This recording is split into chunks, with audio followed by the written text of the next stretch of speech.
No episódio de hoje, número 31, continuamos nosso estudo sobre o modo de ser ancestral guarani, tomando por base o que os missionários deixaram escrito sobre isso. Antônio, qual é o aspecto da cultura guarani que veremos hoje? Buenas, Argemiro! Eu estava com saudades do amigo. Mas a nossa atenção hoje recai sobre o que o Padre Montoya deixou registrado acerca dos cuidados espirituais que os pais tinham com a criação dos filhos anteriormente à chegada dos missionários. E como os missionários perceberam esses cuidados ancestrais no interior das missões religiosas? Argemiro, a primeira coisa que preciso dizer é que um dos objetivos da ação missionária era mudar os hábitos indígenas que se chocavam com a doutrina cristã. No entanto, mesmo após mais de 500 anos de contato com o mundo ocidental, nós vemos que vários desses hábitos permanecem até hoje entre os povos guarani falantes. Mas vamos ao que o Padre Montoya escreveu sobre esses costumes, aos quais ele chamou de enganos e superstições. Escreveu ele, abre aspas, o homem, dando à luz qualquer uma de suas mulheres, jejuava com grande rigor por 15 dias. Fazia-o sem comer carne, e ainda que a caça aparecesse à sua frente, não a matava. Guardava durante todo esse tempo um recolhimento e uma clausura muito grandes, porque disso dependia a saúde e o bom desenvolvimento da criança, fecha aspas. Há outro relato de 1637, relativo à redução da Assunção de Acaraguá, que tem o mesmo sentido do relato feito pelo Padre Montoya, abre aspas. Um dia, um padre estava no campo inspecionando os trabalhos de plantio, quando um homem parou repentinamente de trabalhar, enquanto todos os outros continuavam. Com boas palavras, nosso padre incentivou-o a seguir o exemplo dos demais. Aquele respondeu com ousadia que não podia, pois naquele mesmo dia havia nascido um filho seu, e se ele trabalhasse, a criança morreria. Os outros homens riram dele, enquanto nosso padre o repreendeu. Ele ficou muito contrariado, retirou-se do campo e, sem mais, pegou o recém-nascido e sua mãe e voltou para a sua terra antiga. Fecha aspas. Ora, vê-se que os missionários viam negativamente esses cuidados. Visivelmente, os missionários achavam que esses hábitos eram superstição, né? Mas poderíamos falar do real significado disso para os indígenas? Sem problemas, Argemiro.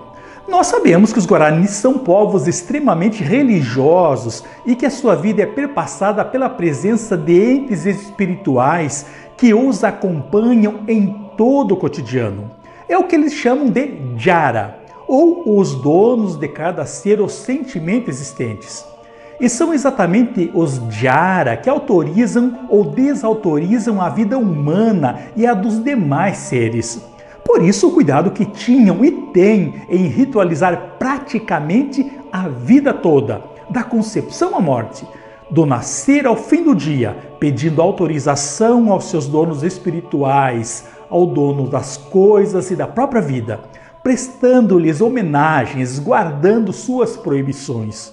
Há também a crença de que os seres humanos adquirem as características dos animais consumidos como alimentos. Daí a proibição do consumo de vários deles em determinadas situações, como na gravidez, no nascimento, na passagem de fases da vida. Esses mesmos elementos foram percebidos pelo antropólogo Egon Schaden na década de 1950, quando ele conviveu com os povos guarani falantes da época, mostrando que esse é um assunto bastante sério que os povos guarani falantes conservam desde antes da chegada dos missionários em suas terras até o presente.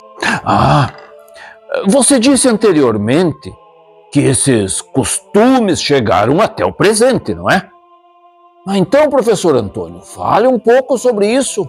Com todo prazer, Argemiro. Trago aqui o que me contou Lucineide Alves Cavalheiro, Guarani Kaiowá da aldeia Jaguapiru de Dourados, Mato Grosso do Sul, com relação aos cuidados que as mulheres e homens de sua etnia precisam guardar na gravidez e nascimento de seus filhos, para que eles cresçam saudáveis e felizes. Veja a semelhança com o relato do Padre Montoya, tendo passado quase 400 anos. Diz ela: na gravidez não se pode comer carne de bicho do mato, como tatu, para que a criança não nasça arteira, ou carne de capivara. A mãe não pode comer ovo cozido, porque isso lhe causaria enjoo e dificultaria o rompimento da bolsa na hora do parto. Para que a criança não troque o dia pela noite, não se pode deixar que cachorro algum entre no lugar onde o casal dorme. Quando a criança nasce, é preciso que a mãe evite o sal, não ingira alimento seco, mas molhado como sopa, que evite comer carne de porco e também outras carnes vermelhas, que não manuseie facas até que caia o cordão umbilical da criança, principalmente o marido, pois caso contrário, o coto pode infeccionar. O resguardo do pai deve acontecer pelo menos até a queda do coto umbilical, não devendo ele praticar esportes, mexer com ferramentas, principalmente as cortantes como machado, foice ou faca. Da mesma forma, a criança não pode ser retirada para fora de casa até completar 7 dias. No 7º dia, antes do nascer do sol, a criança é sacada para fora de casa. Durante o período da dieta, tanto a criança como a mãe precisam ser banhados com remédios. Também o pai recebe em suas juntas remédios naturais que possuam viscosidade. E sobre a importância do nome que essas crianças recebiam e recebem até hoje? Argemiro, quero hoje apenas deixar o amigo curioso em relação ao assunto, que trataremos no próximo episódio, trazendo agora o que o Padre Montoya registrou sobre isso, abre aspas. Usam eles uma espécie de batismo ou modo de pôr-lhe nome. Ao cativo colhido em guerra, engordam-no, dando-lhe liberdade quanto a comidas e mulheres, que escolhe a seu gosto. Já estando gordo, matam-no com muita solenidade. Todos tocam com a mão nesse corpo morto ou dando-lhe alguma batida com um pau. Dá-se cada qual a si o seu nome. Pela comarca repartem porções desse corpo.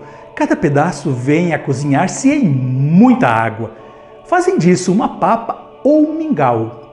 As mulheres dão a seus filhinhos de peito um pouco dessa massa e com isso lhe põem o nome.